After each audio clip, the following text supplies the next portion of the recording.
Alright, hey guys, my name is Ace Reddy, and in this Newbies guide module, I'm going to be showing you guys how to choose a great Shopify niche in under 10 minutes. Alright, so without wasting a lot of time with the introduction and stuff, let's get right into it. So here's what you're going to learn in this video. Number one, you're going to learn what is a niche. Number two, you're going to be learning why do we need to use niche stores, because why do they work better than just generic stores, right? Number three, you're going to be learning the different niches you can choose from. And number four, you're going to be I'm going to be giving you guys a few key tips on selecting a niche that's perfect for you. All right. So the first question is, again, what is a niche?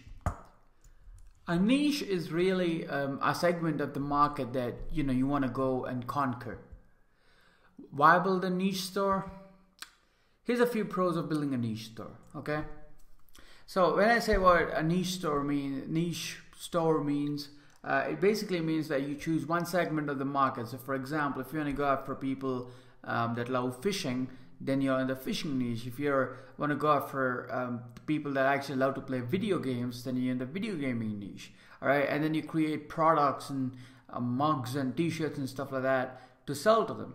All right, and that's how the whole niche-based system works. And here's a few reasons why that's really powerful. Number one, you can build a cult-like following. Now, it's easier to build a solid brand and a cult-like following with a niche store, since you can convert whatever you're doing into a movement. All right? For example, if you sell products in the travel niche, you can start movements like travel free, hashtag travel free, or hashtag travel more, encouraging people to travel more. Okay, and you can very subtly advertise your product with movements like that, right? So you can have access to a passionate audience and build a cult-like following. All right. Number two, it's simpler. It's easy to focus on one niche than to be scattered and try to include everything for your store. Now, some people build generic stores. Okay. The problem with a generic store really is the fact that basically the generic store means that you take whatever products that are selling using the dropshipping model, and then you put them on one store and try to sell them, right? So one entire store sells a bunch of products that have nothing to do with each other. Okay, there's no primary connection between them. There's no niches, there's no order, nothing. All right, so basically what you do is you take a bunch of products and put it on a store and you try to sell it, right? So a niche store is different. With a niche store, you didn't take a bunch of products, unrelated products, and then put them on a store. What you do is you select a niche and you sell products specifically to that niche. Okay, so if you choose fishing, you only sell to fishing guys. With a generic store, you don't only sell to fishing guys, you sell to everyone in the world. You try to sell something to everyone in the world, right? Now, the idea of trying to sell something to everyone in the world sounds good, but what you gotta remember is you're gonna have a ton of competition and you're not gonna have an edge. Okay, if Louis Vuitton decides to go and sell to everyone in the world, they wouldn't be profitable. And that is the reason why they want to sell to people that appreciate luxury, right? I'm not asking you guys to go sell high-ticket products here. I'm just telling you that niche products have converted the best for me, and they will probably convert the best for you, okay? And they're really simple, because look, if you play video games, if you love playing video games, you can get in the video gaming niche, right? And everything about video gamers for the most part. You know how to play games, you know what they like, you know the games that you like playing, stuff like that. And it's really easy to focus on that one niche and that one audience to make a lot of money, compared to you selling generic stuff and going after 10,000 different audiences without focus. So this is much more simpler. More passionate customers. A niche store is going to have a lot of passionate customers. All right, so you can easily sell them on other products and stuff using email marketing, retargeting ads, any other systems like that. All right, bot marketing. There's a ton of systems like that. Higher conversion rates. Since you're selling to a passionate audience, you're going to have a higher conversion rate. That's just how it works. People love fishing. They see your stuff about fishing. they would want to buy it compared to you advertising to a bunch of nobodies who might not even want your product. All right, long term, if you can make a niche store profitable, you'll make money from it for a long time because you're building a brand. Okay, generic stores, you don't have a brand. You're just, you're selling a bunch of stuff to make some money. With a niche store, however, you have a more long-term brand.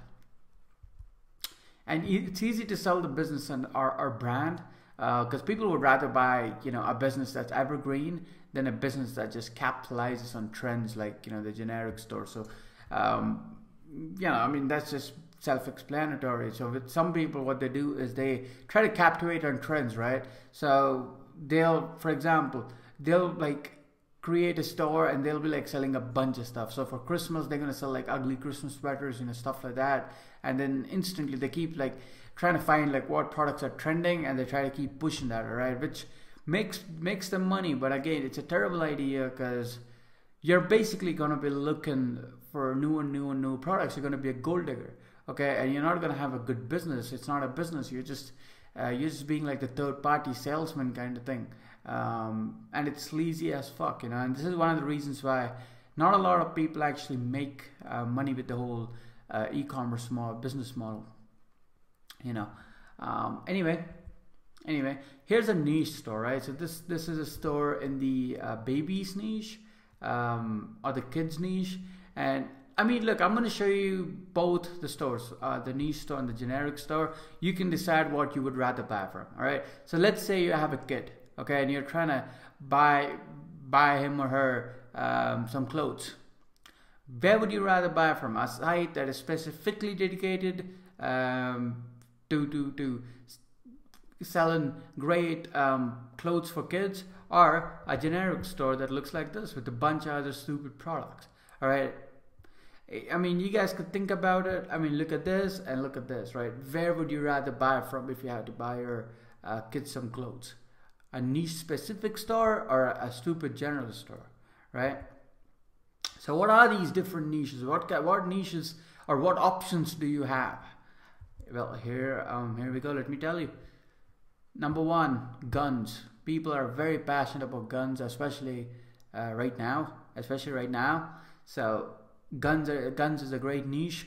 You have the family niche, which is going to be dedicated to family style coats and stuff, family style design shirts and stuff. So it's like my mom is a badass and so forth. Travel is another great niche because people love to travel a lot, so you can sell them a lot of stuff in that niche. Gaming is another niche. Fitness is another niche. Nutrition and health is another niche.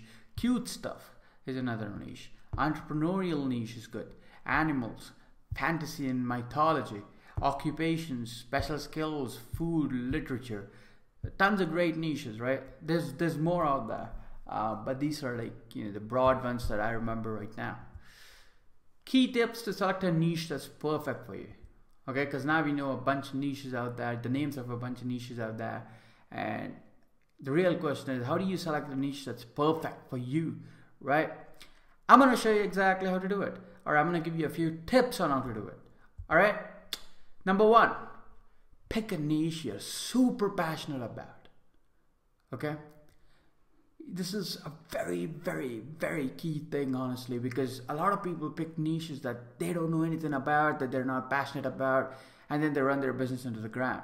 Okay, so if you have a lot of experience in the e-commerce business, then yes, you can take a niche that you're not even passionate about and make a lot of money with it. But if you're just getting started, find a niche that you're super passionate about and then stick with it. All right, number two, do not pick a super narrow niche. Now, for example, if you're in the entertainment niche, right, or let's say you're in the diet niche, you don't want to go and pick a very, very, very specific niche like people who love the Atkins diet, okay?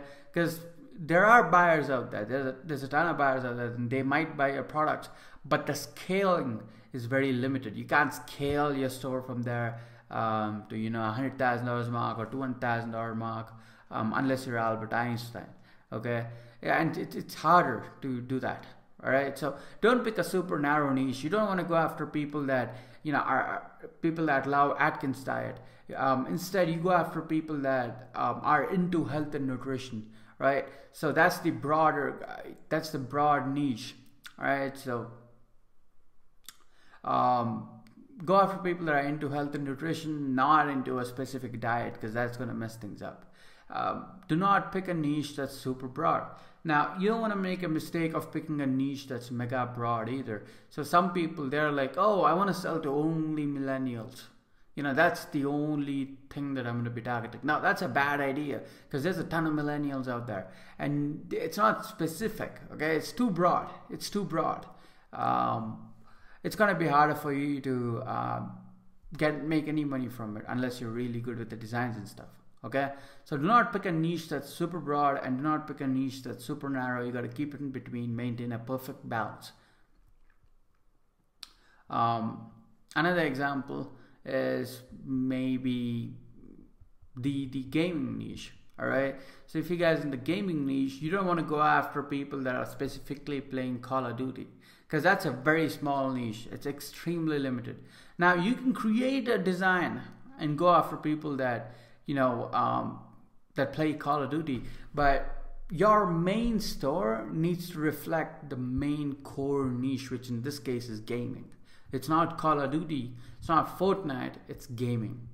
Okay, stick with the niche once you choose it. Now, a lot of us, we think that the grass is greener on the other side, and we always seem to think that. So we'll get into one niche. We'll build a store, we'll start getting sales, and then for some reason we don't like it, we move to the next niche, and so forth, right? The problem with that is you're never going to be mastering one niche if you're trying to explore everything, okay? I remember reading this story once where, a donkey actually has like two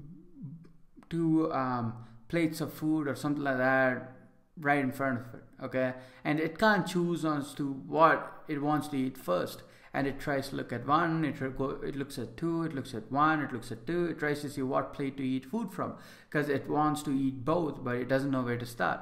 So what happens then is the donkey finally decides that it doesn't want to eat anything, and it just moves away. Okay, now I'm pretty sure I somehow made a mistake while telling you the story, because I don't remember the story exactly, so pretty sure the story is not very accurate, but you guys get the point, right? So you cannot look at 300 different niches and try to focus on all of them. You got to concentrate your forces, as Robert Greene likes to say, the author of the book 48 Laws of Power. Great book, by the way. So you concentrate all your efforts, all your energy, all your creativity, all your skills into one single niche. You make money with it, at least $10,000 to $20,000 with it, and then you move on to the second niche. Okay. Number 5, research your audience. You want to know what your audience is thinking to actually sell them stuff. Okay, or to even come up with great design ideas. Now, you need to be able to get into their mind, okay, and read and figure out what's going on. Okay, it's very important that you do that, because you gotta research your audience, and you gotta understand what they're thinking, and what they like, what they don't like, where do they hang out and stuff. And this is going to give you a lot of inspiration for your designs, and also it's going to make you realize how to sell them more stuff faster.